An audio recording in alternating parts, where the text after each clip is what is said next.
In other words, he's just affirming his love. I'm reminding you of my love and affection for you and for the Lord Jesus Christ. And then he says our hearts are enlarged. And that just means this, to welcome and to embrace. In other words, his feelings haven't changed for them. His heart for them hasn't changed despite what has taken place in the church towards him.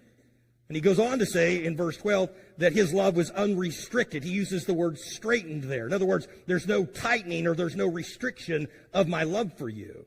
In other words, I don't hold any grudges against you. I'm not bitter towards you. I'm not unforgiving towards you. I still am completely and openly, honestly in love with you as God's people.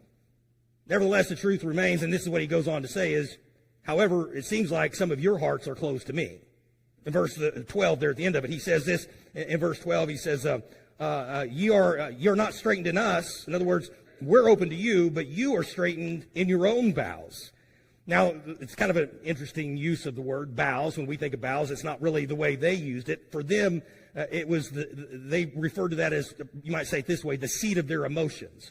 In other words, that was what they referred to as an expression based on that your inward man. This is where you experience love and tenderness and compassion. We might say it this way, I love you from the bottom of my heart. That would be kind of a similar way of verbalizing what Paul is saying. And the point is this, the way he's wording it is basically this. You've squeezed me out.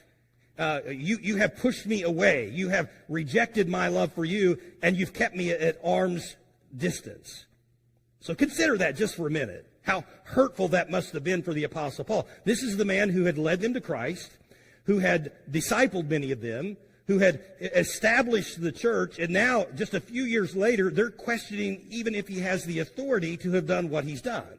That has to be a gut-wrenching for the Apostle Paul.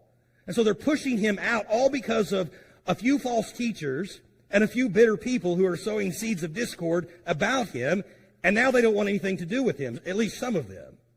I got to tell you, that'd be extremely difficult to still have the love that Paul has to them. Basically to say, listen, I don't care anything about that. My heart is still at a place where I love you. And I read one author this week, he said this about this topic. He said this, those who deserve love the least need it the most.